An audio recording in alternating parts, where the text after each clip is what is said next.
Hello, and welcome to the Tifo Football Podcast. I'm Joe Devine, and with me today is Alex Stewart. Hi. Hello, how's it going? Fine. I was tickled by your mouth warm-up exercises. Just looked... Tell me about your shirt. weird. I had to ask you about your shirt. This is Penarol from Uruguay. It does sound like a cleaning product or a medicine. Okay.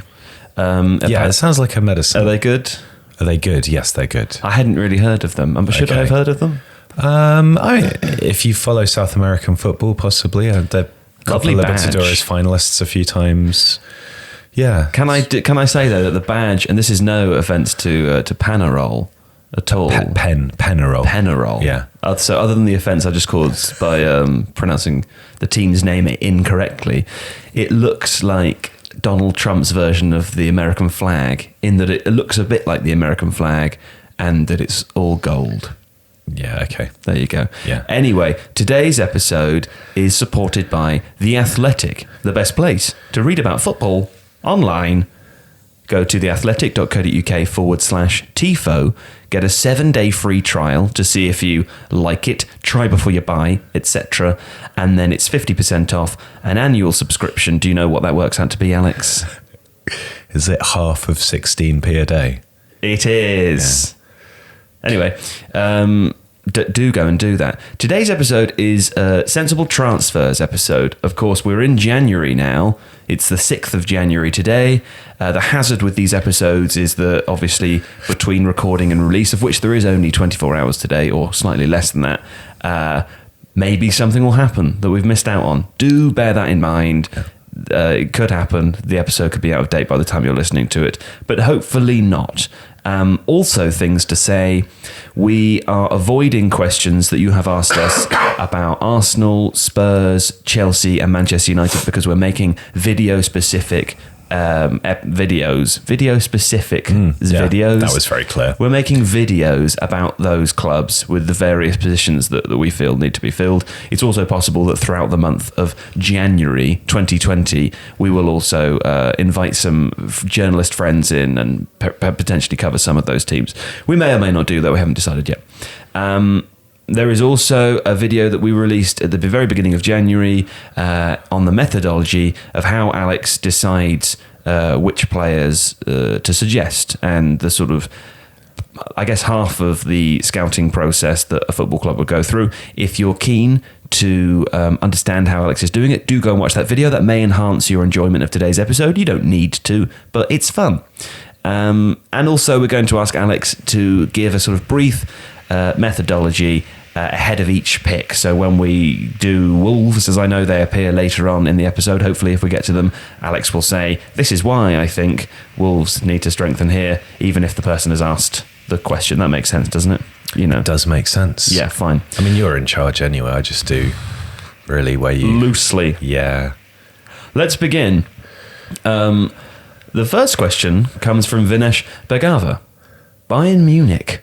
These questions all start with a team because we phrased it in a way that would come through. Bayern Munich, Bayern München, based on the number of injuries and some aging players, would it be more necessary to buy a world-class right-back and help transition Kimmich to a holding midfield role where he looks a natural, or keep Kimmich at right-back and gun for the holding midfielder? This is assuming Sane joins and Nubel at the end of the season on a free. So the question is, I suppose the first question is, where is Kimmich best fixed to play? Can you just explain to me how they've managed to get another Philipp Lahm? Because I thought there was only one of those. There is only one, but there's also another one. Right, yes. Yeah, I think it's difficult to understate possibly how good Kimmich is. I think I'm right in saying he's still only 24. He comes out consistently high in just about every metric that you'd look for in a defensive midfielder or a right back. He's fantastic, and he has that versatility and that tactical intelligence. There was a good piece on StatsBomb, I think it was probably a couple of weeks back, looking at how Bayern are pressing under, I guess you'd still call him a temporary manager, Hansi Flick, who was the manager of Bayern's second team and has stepped in since the sacking of Kovac. And Kimmich is clearly absolutely crucial to the way they're pressing currently. He gets through a lot of work and allows other players not to press quite so much, or for them not to have such an organised system. So the first thing I would say is that probably, and we did a video a while back on trying to replace Fernandinho at Man City. Tough job. And I think the general sense that I have is that there are some very good kind of destructive deep lying midfielders. There are some very good creative passing deep lying midfielders.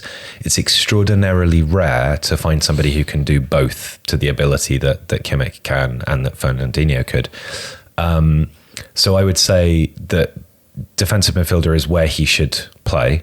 If you've got someone who's that good, that's where you put them. It's a lot easier to find better right backs or better centre backs, I think, than in that position. So let's say that you had a team stacked out with all the best players, including Fernandinho. Kimmich at right back would just be a sort of a bonus. Yeah. Yeah. I mean, he does everything that you would want a right back to do. And particularly with Bayern using these kind of inverted forwards, and they were one of the first teams, I suppose, when it became very voguish to play with wingers who cut inside, because they had Arjen Robben and Frank Ribery on either flank, and they would cut in on their natural feet. I'll tell you what, they were the team to play in FIFA 2011 or whenever those guys were at their peak. Yeah. Cutting inside and scoring goals was very easy. I think it's quite easy to forget just how good they were. Well, did they won the Champions League beating Dortmund, didn't they, in the final? Yes. Was that the one recent? I want to say that was 2012. I think. No, Chelsea won it in 2012, didn't they? Or Chelsea 11. had that crazy. I was policing that, so that's how I remember that it will have been between 2009 and 2015. Was that it at Wembley then? Yeah. Right. Yeah.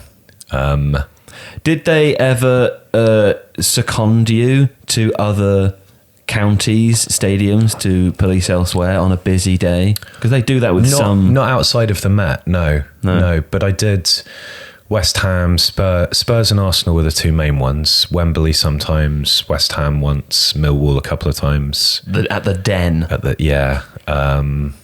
think that was everything. Yeah. Right, okay. That was great times. So you think they should get a new right back then? Well, actually, I'm going to slightly twist it and say that actually where they need to look is centre back. Because... So you're just ignoring the question? No, I'm not ignoring the question. It seems like it. The reason I say that is because... Arsenal have been strongly linked with Jerome Boateng, which I think is nonsensical. But if they want to pay £15 million, Bayern are going to bite their hand off. I mean, Jerome Boateng was the sort of butt of jokes, falling over several times about 2 or 3 seasons ago, wasn't he?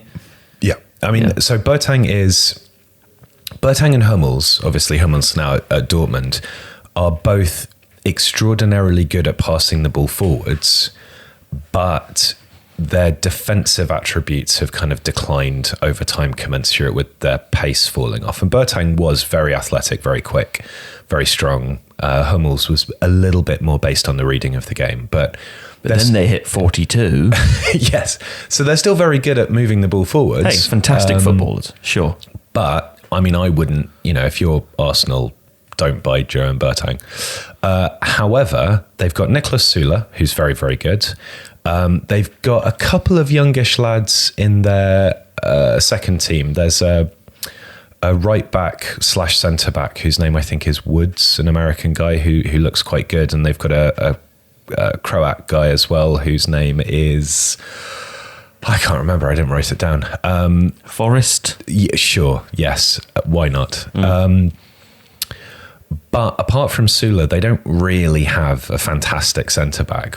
What they do have is a number of players who can sort of cover that, but someone like Benjamin Pavard, who scored, you probably remember that incredible goal for France. Pavard. Yeah, sure. That was good. That was in the World Cup, right? Yes, It was like a really lovely kind of curly volley thing.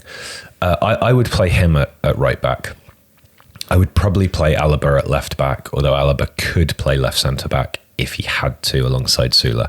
But I think there's more scope for Bayern to invest in a really, really good youngish centre-back, move Pavard out right, have Alaba out left. And are they playing Pavard out left at the moment? Pavard's playing kind of right back sometimes, centre back sometimes, mostly depending on the right. Where Kimmich is playing, is it? Yes, and depending on who's fit and who's not. I see. Yeah, because Bayern have had some injury issues. So... go on. Oh, sorry, you were about to suggest someone. Well, I forgot that that's the point of the podcast. it is a little bit. I was going to ask another question, but sure, go on. Ask away. I was going to say, after you've done this, do you want to throw some manager hats in the name, some coach names in the hats? Oh, right, for Bayern. Not manager hats. We don't want any manager hats. We want names. Sure, okay. But do your. What were you going for a centre back first? Yeah, so there's a couple of guys. There's probably the most promising. So bear in mind that there are a couple of good young German centre-backs like Jonathan Tah.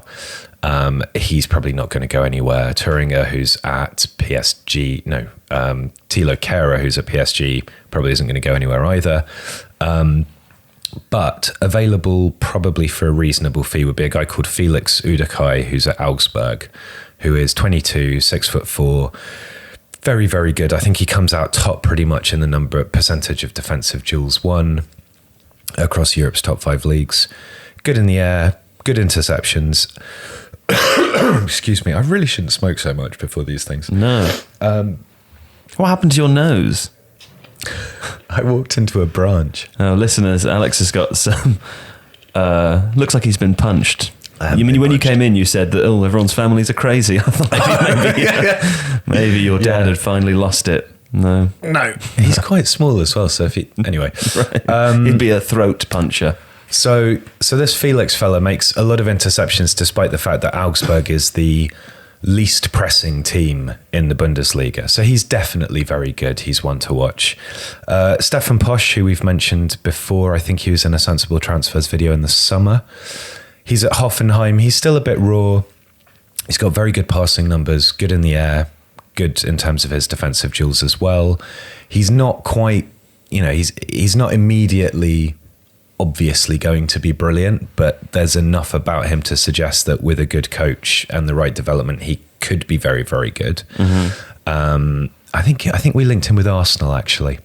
We've got Man City coming up next, haven't we? Are we going to see any of these similar names here? I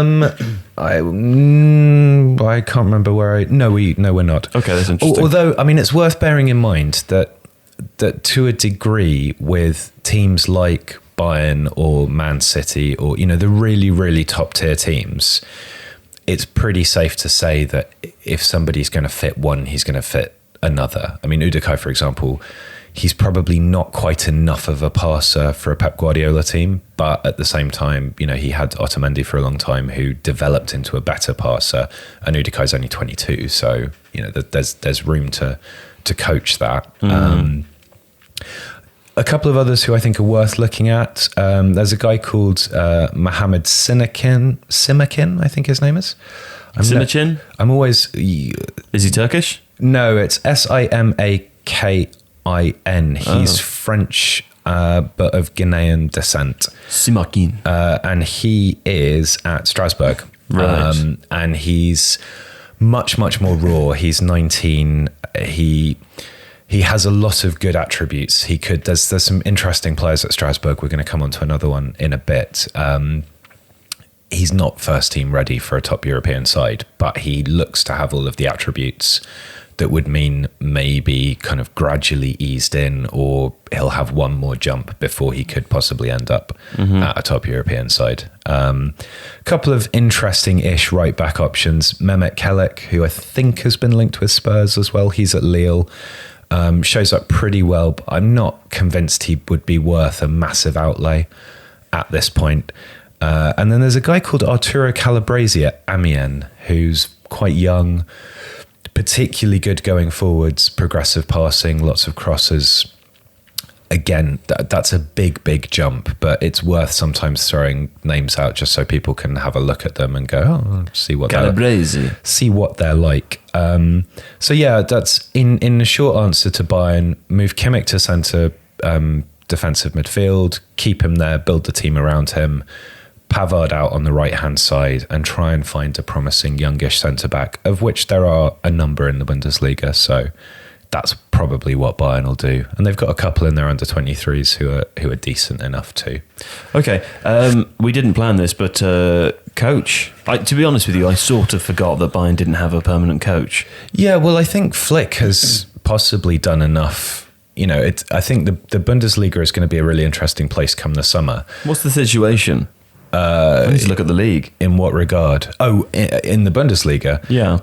So Gladbach, RBL are both quite high up, as is Dortmund. I'm just opening it now. It's because they stopped playing for the winter. Leipzig. Leipzig are top, Gladbach are second, then Bayern, then Dortmund. Schalke under the fellow who was at Huddersfield, Wagner, doing surprisingly well at the moment too. So, I mean, you know, if Nagelsmann wins the Bundesliga, he'll probably stay at Leipzig. He may well stay there for a good 2 or 3 seasons anyway, because Leipzig they're a club, but they're also a kind of a group that build very strongly on continuity. So there's this progression of players through from Salzburg to Leipzig. There's a very, very good widespread scouting network. Obviously, there's a kind of coaching philosophy that they're building there. So it makes sense for him possibly to stick around. Rosa, he's impressed hugely at Gladbach. He's in the Lucien Favre video that we released today. If he wins the Bundesliga, which I think is unlikely, then you know maybe he'll stay there. If he doesn't, then potentially a club with, you know, it is pretty unbalanced in Germany. That's why some German teams, you know, whether it's Gladbach or Mainz, are particularly adept at scouting, because they have to be because everyone who's good and young and German gets kind of hoovered up eventually by one of the big two. And that probably applies to managers. Nagelsmann's at Hoffenheim. Nagelsmann's at Leipzig now, right? Yes. He started this season, didn't he? Sorry, I just got a text. I was distracted. Oh, right. Yes, Nagelsmann is. And Leipzig is still waiting to win, aren't they? They haven't won the Bundesliga yet. They're thereabouts. No, I mean, Bayern have won 8 in a row. 8 in a row, something like that. Yeah. What do they call that? A farmers' league? Yeah, I don't. Why do they call it that? I've never understood. Farmers. Yeah. I guess it's that kind of Sunday league. I mean, it's odd, isn't it? Is there some kind of horrible connotation to that? What, with farming? I don't know. Is that an offensive thing to say? Sometimes I see these things. I think it's pejorative rather than offensive. No, but I wonder, it's not sort of about the historical farming genocide or something, and I'm just reiterating just blissfully unaware. Yeah, Farmers League. No, I don't think that. I do think. I mean, it's usually I don't applied to Liga, isn't it? Yes, for some particular reason, and obviously there is that French thing. You know, France is very agricultural. They grow their veg elsewhere, and then they veg. They grow their corn. France grow their corn, and then PSG just takes all the corn. Just takes the corn. Yeah, possibly. And no one has any corn left. If you know why they call it a farmers' league, please let us know. Maybe we're over intellectualizing it. That would be so rare. I know. Okay, that's fine. Let's move on to the next one now. The next one, that would be Man City, I believe. Yes, that is Man City. Yes. This question was asked by CMAC, also Hakan, and Ross Jonathan H. Okay. Man City's defence! ! And reasoning for the selection as to why it's a long-term / short-term signing that's best. This is sort of confusingly, unless I read that in a strange, it was kind of a confusing question. The reason we haven't made a video about Manchester City, we should say at this point, is because really all they do need is a defender. And they only really need one now, because Laporte is injured for probably the season, right? But when he comes back, he's going to be there again, and he's good. So what is, I guess, getting to the heart of CMAC's question, long-term, short-term, presumably the only reason to spend any money, if you're Manchester City, is to attempt to win the league. Is it worth it now? No. So don't spend any money, I would say, for this, the first thing. Yeah. And they probably won't, or what do you think? I don't know. We don't know. We don't know. So I mean, that's always one of the great caveats for this. Well, don't This worry about it. Let's podcast just go is with what they should be purely doing. speculative. Yeah, let's just go with what they should be doing. Then we think they should be not spending any money. So what I would say is that the league is gone, right? Oh, well, I don't know. I keep saying that, but then, I mean, it comes back. I don't know. The league is gone. Come on, did you watch the game yesterday against Everton in the Cup? No, I read about it though. If that's how good their second team are, Yeah. I mean, Everton were woeful, but and maybe Everton actually merit a sensible transfers video more than anyone else. Okay, they're 14 points ahead of Man City. I can't see that slipping. What is that? What would that have to be? I mean, it would be a cataclysm it would be Spursing it to a degree that not even Spurs have managed ever. Right. Okay, So- it's done, isn't it? I mean, they haven't lost yet. No. I think the big issue for City is So if they haven't lost yet, they're not going to lose 5 games and Man City win every single game. to me it's inconceivable. Yes. Even if they did, then maybe Leicester would win. Leicester are currently second. That's also possibly the case. Okay, go on. And wouldn't that be funny? Because Wouldn't that be funny? Everyone would be like, "Oh, it would never happen." Oh no, it has actually happened again. Right. The thing that would never. Anyway, so I think the big question mark over City is who's going to be in charge next year, because Guardiola can walk away in the summer should he choose to. Does he have an option to leave? Is that I can't remember if it's an option to leave or if the contract's up or something. You know, he's been there for the period of time that he tends to be at places. They haven't won a European Cup yet.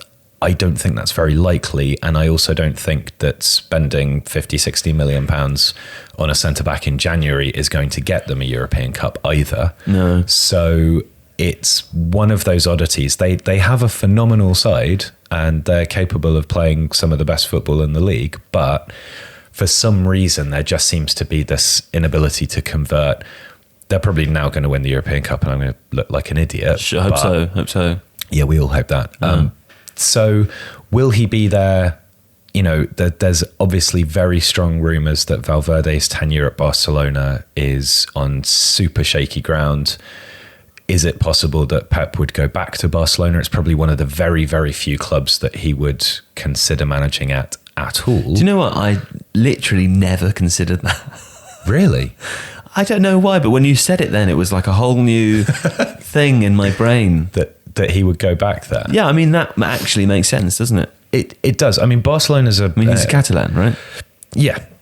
It's a very political club and the political with a small p. I mean, obviously, there is the whole Catalan independence thing going on in the background, but in terms of the maneuverings for who is the presidential candidate, who the socios back, someone like Cy Harrison would be able to explain this far better than me, but there would be, I'm sure, not just an avenue back for Guardiola, but also there would be kind of a political circumstance within the club that would not only welcome it, but would see it as actively advantageous to someone's attempt to become president. So, that's very possible. Arteta obviously is now Arsenal. He seemed to be the heir apparent, in which case, you know, it's... So I think if City look to spend significant amounts of money, they should definitely rectify or sort out the managerial setup situation first. They also have a guy on loan at Anderlecht called Philip Sandler, who looks really, really good. Who's 22. He was deliberately sent to Anderlecht on loan to play alongside Vincent Kompany, who obviously departed City in the summer. Kompany was initially the player manager. He's now got some sort of weird hybrid-y role there, but the two of them are playing alongside each other. Anderlecht are doing reasonably well. They're sort of improving now, but Sandler looks genuinely excellent. He's 22, Dutch youth international. So you've got someone like that coming back in the summer at that age. That's very possibly a kind of a sensible thing to just say, we know he's coming back. He's getting good first team experience. Probably don't need to recall him at this point. You know, we can play stones. There was a guy with a double-barreled name who played in the cup. I can't remember, but he scored. You know, they'll have a couple of options there. Is it worth disrupting Sandler's development alongside Kompany to recall him on short term? Is it worth spending a sizable amount of money, because everyone knows City has a lot of money, to maybe take a punt on the European Cup, which is arguably, along with the FA Cup, the only thing that's left. Well, let's say that they did do that. What? Spend a lot of money? Spend a lot of money. Who would actually be available and good? Well, this is the problem with defenders, is that, I mean, after, really, really good defensive midfielders, arguably centre-backs are the hardest position to find somebody who is going to elevate a good team into a great one, or a great team into an unbeatable one. Yeah. That's why Van Dijk goes for 75 million. And I mean, if Harry Maguire costs £80 million, but that's Manchester United, isn't it? It's different.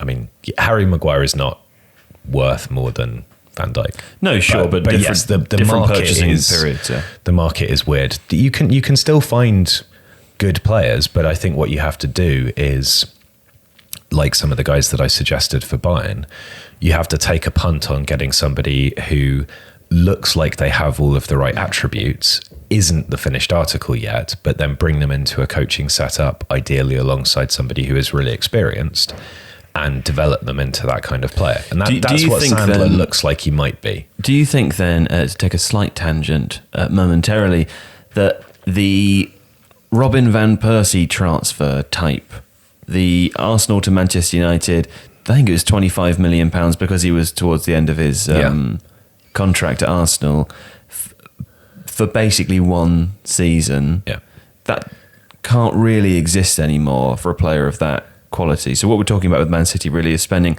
an awful lot of money on a defender.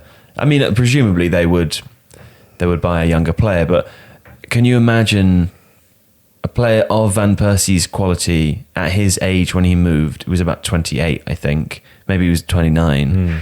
A club buying them for what they know would only be 1 or 2 seasons for a short-term goal of winning the league or winning the European Cup, for what that sort of player would cost now in today's market. I think maybe that sort of transfer has been ruled out. I don't know. I think from a financial perspective, there's no real reason why a club wouldn't do that. Because someone like Man City has the finances to do that. There would potentially be an upside in terms of, shirt sales and all of those additional things. I think the issue with it is that works much more effectively for forward players than it does for defenders. I think defense is about building a cohesive unit, and it's about having players that know and understand each other's strengths and weaknesses and how to help each other out. It's much harder to parachute somebody in as a defender, I think, than it is as a forward. I've got a good question for you. Go on. Would you rather... This is a would you rather question, it turns out. Would you rather have a back four that have played together for 7 years, right? Who have incredible injury records because they've been playing together for 7 years, pretty much uninterrupted. Right? This is like Bournemouth's back line before they got Nathan Ake. However, they are in the lower half of the championship in terms of quality, but they know each other inside out and they're a tight, cohesive unit.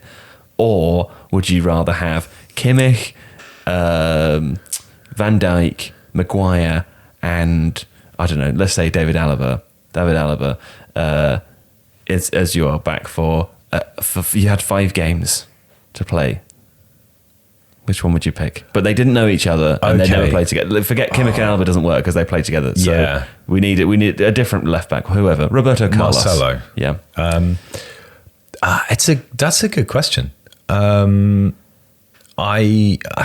say pace isn't part of the consideration either. Yeah. So let's just assume that the less good players are still as fast.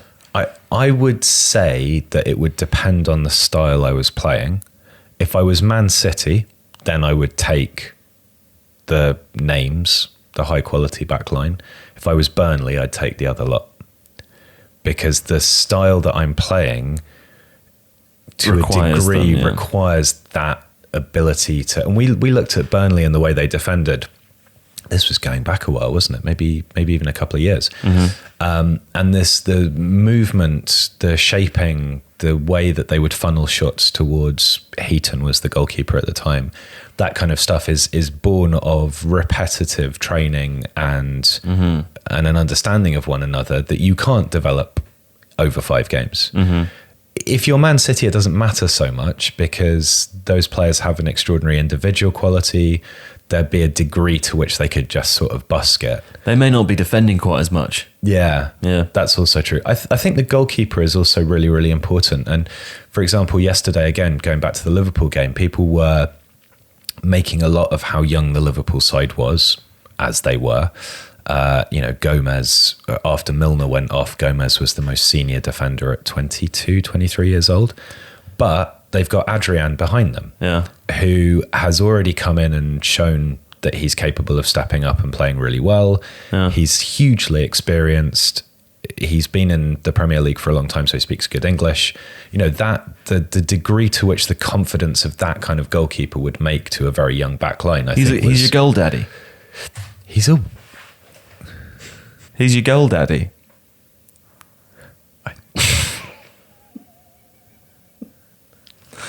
Sure. You know what I'm saying? No, right, let's move on. Please. This question was asked by Matt Olson. Could you scout any potential replacement for Diego Castro at Perth? He's probably looking at retirement after our Champions League Asian campaign, brackets Asian campaign.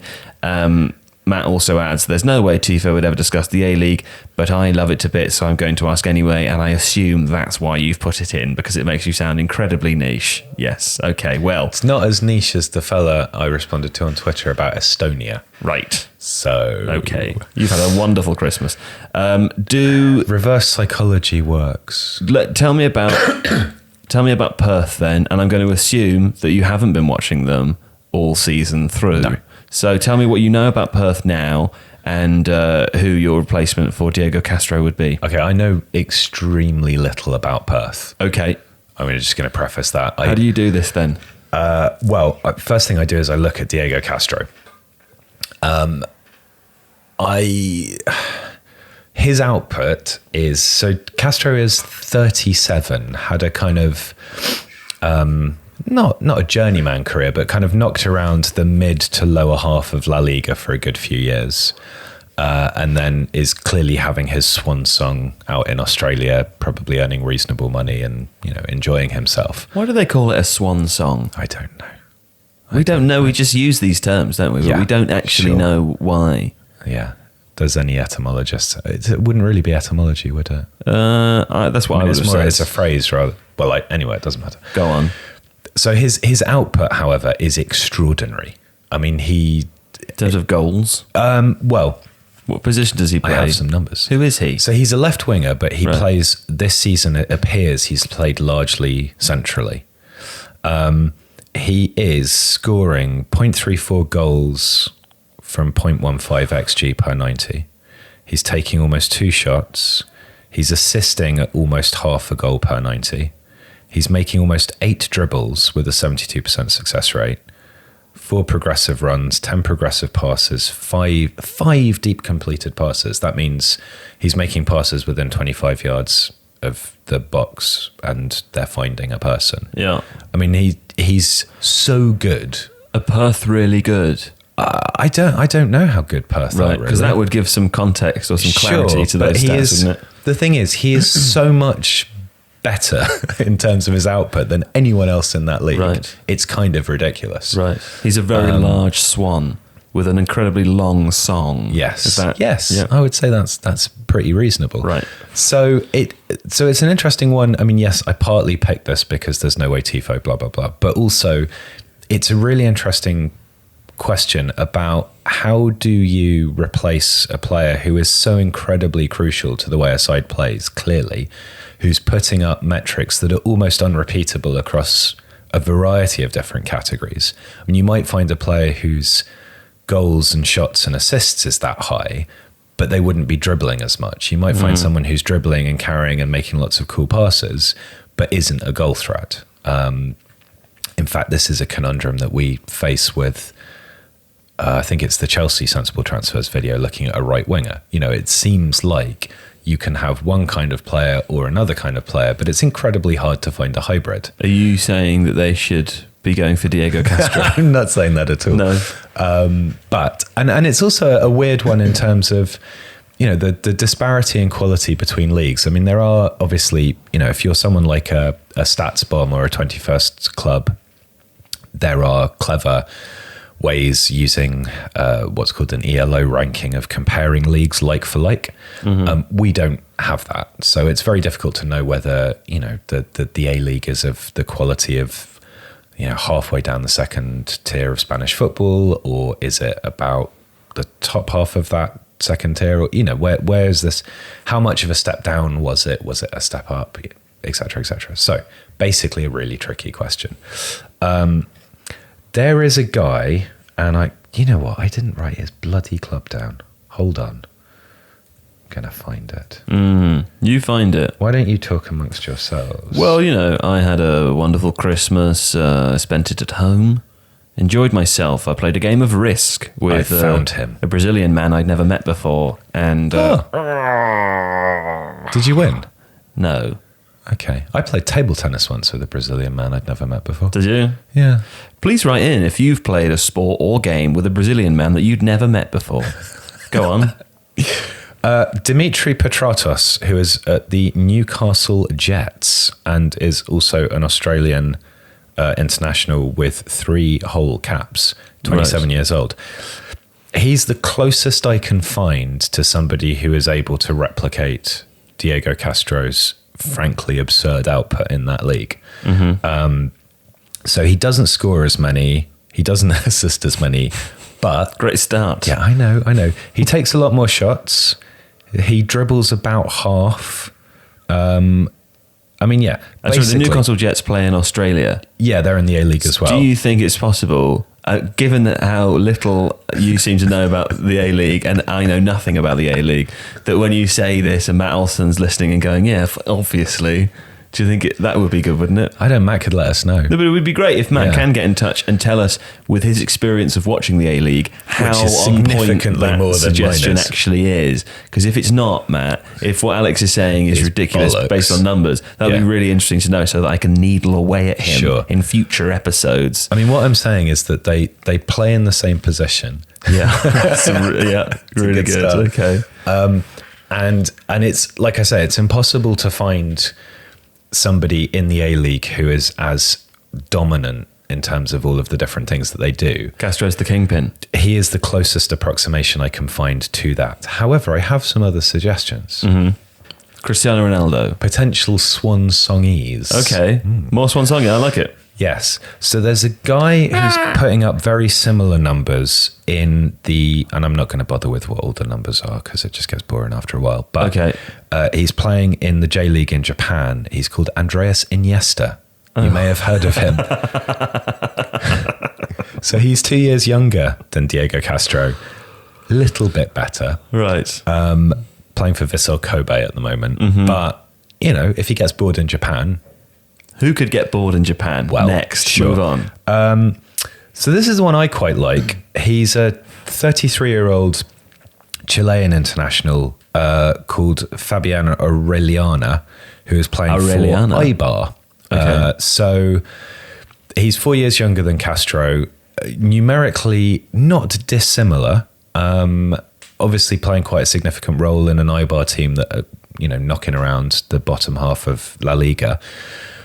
But in a year or two's time, if he maintains that sort of output, he's exactly the kind of player that could move from playing a wide attacking role in a higher league to a more central creative role in a league that is clearly not as good. Swan song. And do a lot of good things swan songing.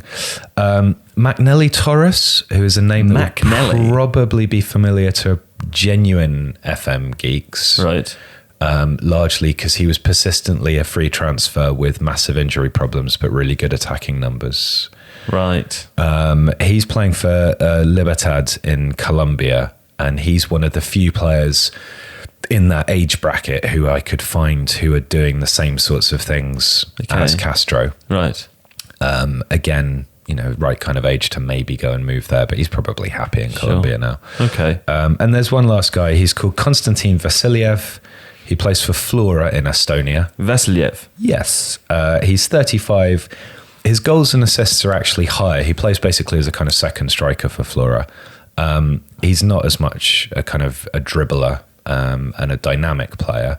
But if he were to play behind a striker, he could probably do real damage. If, again, as that tricky thing about how comparable the Estonian League and the A-League are. But Flora have won the Estonian League last season, so right, he's clearly good. It sounds like old Diego Castro's best player in the world. Can't replace him. The long and the short of it is you can't get a like for somebody who is that good and that dominant in a league. But okay, there are some suggestions. Hey, if you're listening from Australia, by the way, do let me know. Do let Alex know. Unless also, it's critical, in which case, really sorry to hear about all those fires. That sounds horrible. Hope everyone's safe. Yeah. Don't know what else to say about that, but it's just from watching the news. No. Did you see that there was a woman who raised something like $300,000 from sending nude photographs to anyone who donated over $10 to the Australian fires? Yeah, it's a good idea. Maybe I should start sending some nude photos. Would that work? No. Well, anyway, best of luck. Hope everyone's safe. This episode of the podcast is supported by The Athletic, the best place to read about football online. Visit theathletic.co.uk/Tifo to get a 7-day free trial and 50% off an annual subscription. If you do that, you'll be able to read things like this. Oh, that's your bit. That's my bit. Yep. Right. It's a piece from Rafa Honigstein. Mr. Honig. Mr. Honigstein, who, Mr. Honig doesn't work, does it? It's not his name for a start. And it's about how Haaland got bought by Dortmund as opposed to everyone else. And the reason I've highlighted it is because I think it's very interesting for a start. It highlights all of the... Haaland. Highlights... One of these days, it's just pronounced Haaland. Smacking you across. Okay. Go on. Correct me afterwards. Do carry on. So all of the scouting that goes on, they talk about that, but also there's behind the scenes stuff, and people will sometimes ask in our videos, like, at what point it becomes what a club would do and we can't do it. So there's stuff in here about, for example, how Matthias Sammer went to watch him in training sessions, more to get a sense of body language, how he reacts to mistakes, those kinds of things. The kind of psychological aspect of, is he going to fit in as a young guy in a high pressure environment like Dortmund? Obviously, we can't do stuff like that. Is this the one where they said they got the team to love bomb him with messages? Basically, yeah. Orchestrated by Thomas Delaney, apparently, who's a rather rugged Danish defensive midfielder who seems to me quite an unlikely love bomber. But maybe that's just me being judgmental. I think it is. So yeah, it's just a really nice behind the scenes look that brings in a variety of different aspects of fucking penis. Brings in a variety of different aspects of how a transfer is conducted and how you sway a player who had a really low release clause as well, 20 million. You know, lots of clubs were in for him. How did Dortmund make that happen? He's laughing at you. He's laughing at me. I'm going to go and punch him in a minute. Okay. Well, listen, you know, if you prefer reading about football to brute force violence, then you should go to theathletic.co.uk/Tifo, 7-day free trial, 50% off an annual subscription. And it's a fantastic thing. See ya. It's a fantastic thing to do. Goodbye. Oh, no, not goodbye. Back to the episode. Back to the episode. Next one, I'm just trying to see, is from Mike Murray. Also, Fistic Arts with Jeff Wall. I thought that was a funny title. Matthew Bernardo and Alexander Rezden. Everton. Who do you think Carlo should go for? And in brackets here, you've put centre backs and DM ? Presumably those were part of the questions. Yeah. So when I think whoever it was, Mike Murray just put Everton, but then inferring from what other people were saying that does seem to be the area where they're most concerned, and arguably that is the case. They've not replaced Idrissa Gueye. Oh, how do you replace Idrissa Gueye? You don't replace Idrissa Gueye, really, unless you can sign N'Golo Kante. Right. And you can't. Well, they might be able to. Really?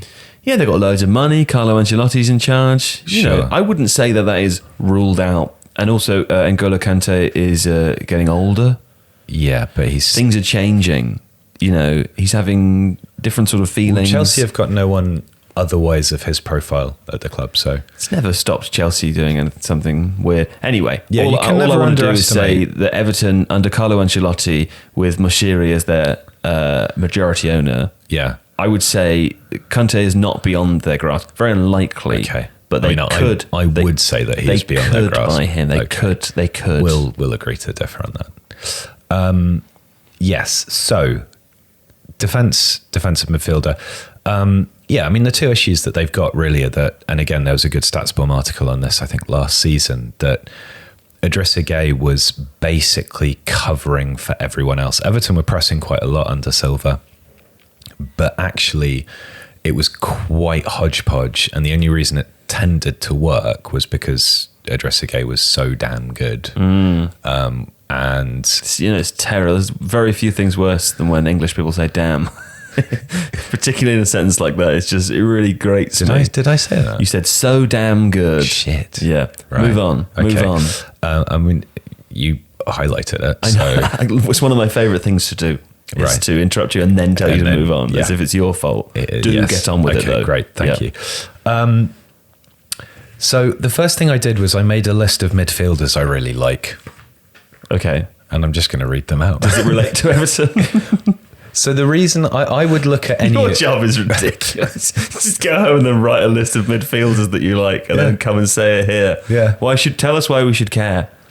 Why we should care about these guys? Why I should care about these guys, yeah. You shouldn't. No, that's true. I mean, your job is to host the podcast. Get on with it. Read the list.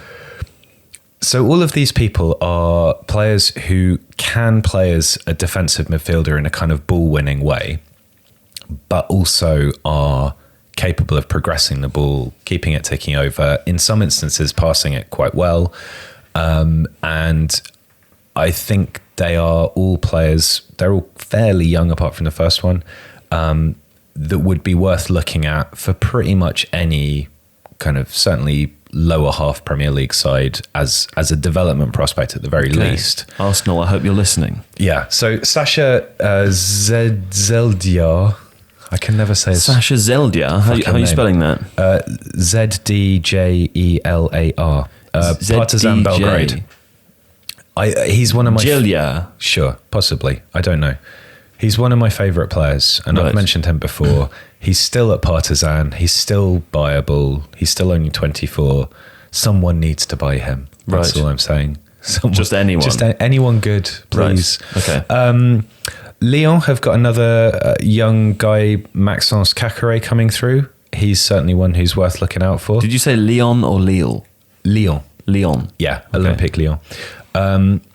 AZ are playing some quite interesting stuff at the moment in the Eredivisie, and Toyn Koopmeiners, who is only 21, is a very promising... He's more of a deep-lying playmaker than a proper defensive midfielder. Can you spell Koopmeiners? Yeah, sure. Shall I just do that for the future ones? Yeah. Yeah, just spell them out. Koopmeiners. Okay. Antoine Bernard, Bern. No, that's fine. We know how to spell Bernard. Yeah, but that's not. It's weird Bernard. Yeah. Okay. Well, it's Benede, Bernede, who's at Salzburg. Benede. He's had injury problems, but he will be really good. He's the kind of person Everton should look at, maybe. But you can't replace Idrissa Gueye, but these players could be good. Jonathan Gonzalez at Monterrey, who people may have seen during the FIFA Club World Cup. He's only 20. He's one of these players who grew up in the US, but has dual American and Mexican heritage, and has basically been lured down to Liga MX because the US doesn't do enough to develop its young players. Right. He's really good. Okay. And the last one is a guy called Jakob Lungi Sorensen, who plays at Esbjerg, or Aberg, or however you say in Danish. ESJERB. RG. What are you trying to spell now? Sorry, which one? Which word was that? ESJBERG. ESJ. Yeah, that's the club. Esbjerg. Sure. Okay. And he's called Sorensen. I really like him too. Like that keeper. However, I'm just kind of throwing those out there, really. Right, because Everton, though. for Everton. Right. Short term, Yeah. defensive midfielder, ball winning, like good at shoring things up, Yeah. scurrying around, doing all the good stuff. Paul Londer at Willemsvee in Holland. Can you spell his name? Llonda. Schlonder, if you're Welsh. Well, he's Spanish. No, but if you're Welsh, Yeah. it's Schlonder. That's all I'm saying. He's not. No. So lots of defensive duels, wins a good... He's Spanish. Yeah. Yonder. His only issue is that he's a bit small. He's 5'7". That's what they said about Kante. It is what they said about Kante. And he puts up very, very good numbers for recoveries, interceptions. He's a good reader of the ball. He gets into the right positions. He's tenacious. He's the kind of player that you could stick in the base of a midfield and let other people do stuff, which I think ultimately is what Everton should be doing when they've got people like Tom Davis there. They've been linked with Baptiste Santamaria, who's at Angers, who's a player I really, really like, and again would be a very, very good fit in that kind of role. Konrad Laimer at RB Leipzig is probably out of their league and maybe wouldn't want to leave, but again, Carlo an Ancelotti. extremely good defensive midfielder of that type. And the last one I'll mention is a guy called Julian Dessart, who's at Kortrijk in Belgium, who was at Middlesbrough for a while. He's 6'2", but he's very kind of willowy. And I think he's a really good defensive midfielder. I'm not quite sure why it didn't work out at Middlesbrough. I think he had a loan spell at Derby as well. But I would say he's worth a gamble. He's still only 25 and his reading of the game is excellent. So they're worth looking at. Centre-backs, there's a guy, Rick van Dongelen at Hamburg. He's nice. Rick van Donling. Drongelen. Okay. But the two I would suggest, if you want a cheap option, Alexander Schultz, who's at Midtjylland, who's Danish, is good and solid and dependable, but also can pass the ball well.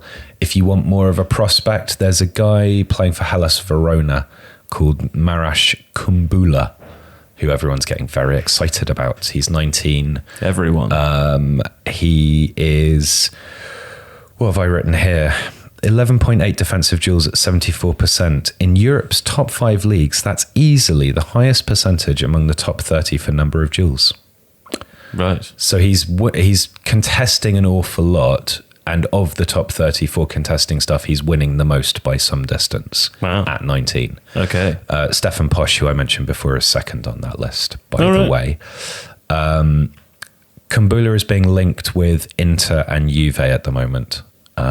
So he would probably want to stay, although he's joint Albanian and Italian nationality. So I guess if a really big Serie A club came in for him, he'd probably move there in preference to the Premier League, but I don't know. Who knows? He's worth looking at. Okay. Yes. Is that Everton done? Yeah, that's Everton done. Okay. Yeah. I hope you're happy, Everton. I can't read from where I am. Vishnu Zin. Also Gensil De Mello and Matteo DS01. They ask, AC Milan, position, entire squad, including manager. Okay, let's not do the whole squad though, because we've only got 5 minutes. Yeah, we're not going to do that at all. What we're going to say is that there is no point in buying anybody currently if you're AC Milan. Why is that? There's also no point in replacing your manager because Pioli has only been there since the 9th of October this year. Right. That squad has Donnarumma, Calabria, Hernandez, Romagnoli, Benacer, Kessie, Paqueta, Suso, Pietic, Rebic, and Rafael Leao. It's a really good squad. Right. Basically, what happened there is that Gattuso screwed it up massively. Gianpaoli came in, didn't do a very good job, and also told everyone he was an Inter fan. And right, they actually have recruited really smartly, and people like Benacer and Kessie are very, very good signings. Paqueta also. Yes, arguably they need one central defender maybe, but there is the bones of a really, really good squad there. They have looked awful recently. What's the situation in Serie A? They're down in like 9th or 10th currently. Okay. I watched the 5-0 loss to Atalanta Atalanta were extraordinarily good, particularly towards the end of the second half when Milan looked like they just basically gave up. But what I would do is stick with things as they currently are. And the reason I put this question in is to say that the answer is not always buying a new player, and it's not always sacking a manager. Sometimes you need to give somebody an opportunity. I think Pioli could probably do certain things, like I would switch to a 3-4-3, make use of these good attacking fullbacks, have quite a dynamic midfield with Benacer and Kessie, maybe play Paqueta off two strikers. Rebic and Piatic could work quite well together. I think there's a lot of possibilities in that squad, but this kind of rush to say, oh, we need to sign somebody, we need to replace this person, that person, that's what will save it all. That's not always the correct way to go about it. Can I say, let's a team like AC I'm not digging out the people who suggested that, by the way. No, I'm sure, just saying sure. that would be my sensible approach to it, is to just give it time. Sure. AC Milan, fallen on hard times, lots of good players, but struggling in the league. Would this be a good time for other clubs to try and raid that cupboard? That certainly is possible. Thieve the butter from the larder, if you know what I'm saying. I mean, if you're looking, Benacer is the one that pops out to me. Benacer's really, really good. I think we wanted him we suggested him for Arsenal last summer in that kind of holding midfield role. Calabria is one of the most promising right backs in Europe. Hernandez is one of the most promising left backs in Europe. Kessie is a very dynamic box-to-box kind of midfielder who came through Atalanta's academy. Paqueta, we did a player profile on way back who we really liked as well. Rebic and Piatek are odd ones because Rebic he was in the Croatia squad. Had a great World Cup. He had a great World Cup. Has barely got a look in. And that's partly because they keep chopping and changing formations, and Rebic is used to playing in a 2 with 1 behind or a kind of quite narrow front 3, and Milan haven't really done either of those things. Yeah. Piatek was the guy who was scoring stupid numbers last season and has just gone completely off the boil. So maybe that's a confidence thing, but he's not, these are not bad players. In fact, some of them are very, very good. So either if you're another club, maybe go and look to pick the bones out of Milan at the moment. Yeah. If you're Milan, don't do very much. Just hold tight, back the manager, try and foster some confidence. The odd thing is that they're one of these clubs who've got they've got a good analytics department who makes sensible suggestions, clearly, but they're run by 2 ex-players in Maldini and Boban. So there's a kind of inherent tension there between suggesting people that are sensible acquisitions and the desire to kind of bring Milan back to its glory days straight away and recruit Zlatan Ibrahimovic for that reason, which just makes no sense to me at all. Okay. The final question we have is from David Perez. Wolves have a pretty good attack and midfield. What do they need in defence so they can compete for the top 4? Thank you, David Perez. What do you think, Alex? Yeah, not to be snarky, it's tricky here because actually, if you look at Wolves this season, they're 5th for expected goals against, and they've conceded only the 7th most goals.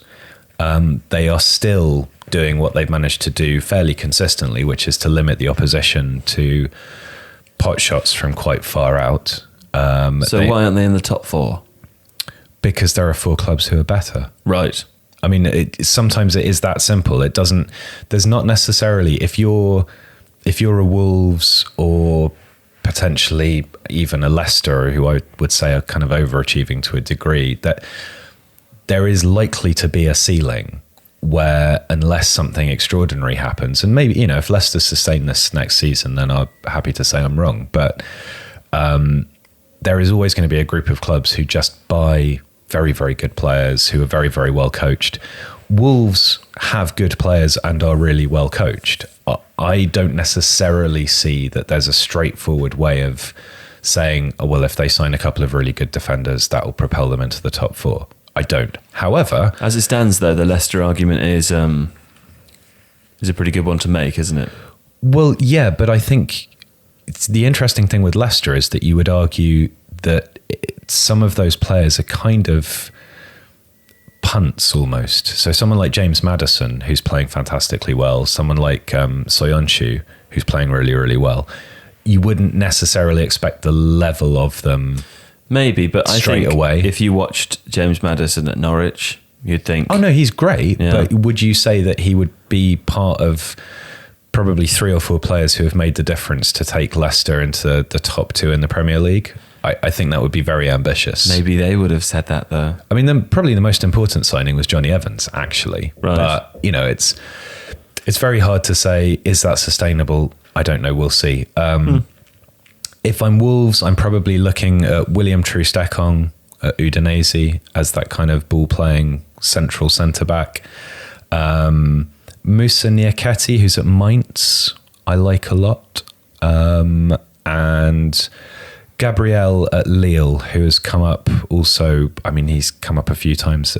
If you're looking to, I think the thing that Wolves probably need to do is have somebody who is capable of hitting it long, bypassing the midfield, passing it well, because that's how they tend to accelerate most of their attacks, try and get it to Traore and then see what happens.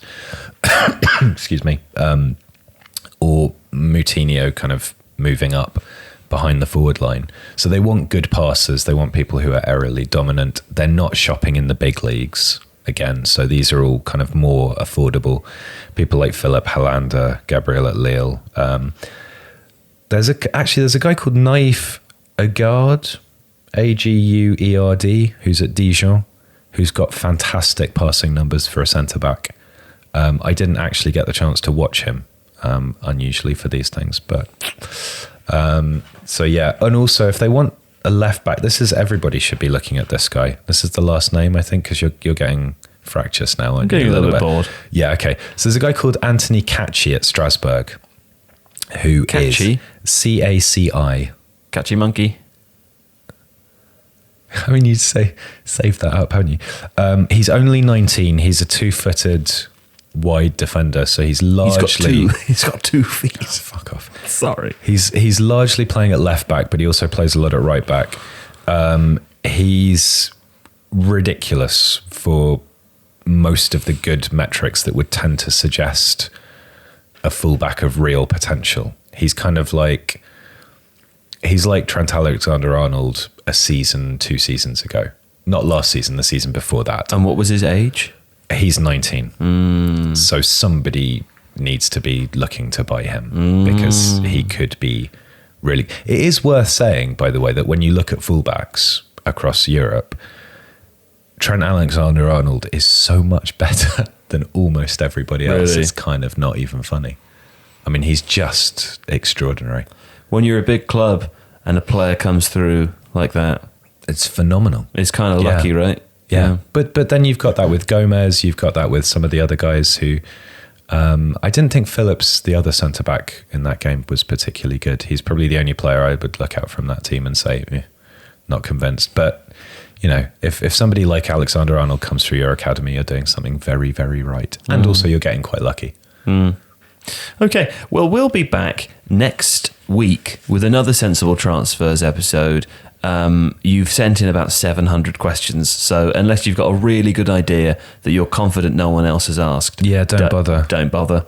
But if you do want to, you can find a community post on YouTube that we put out last week. Yeah. You can leave your question there, or you can tweet directly at Alex at AFH Stewart. Please don't do that on Twitter. Please don't do that. Please do. No. Please do. Don't want to hear from you. I think we're going to have Seb next week as well, and depending on our plans for January podcast, as I said, we may or may not do some club specific ones as well. So we'll see how we go. Anyway, thank you very much for listening. Thanks to Alex for all of his hard scouting work. As I said, do go and watch that methodology video. We'll link it in the bio of this podcast. It's worth doing so you can see how Alex actually comes up with all of the names in his little scrawled Bible. And we will be back next week. Thank you for listening. Goodbye. Bye-bye.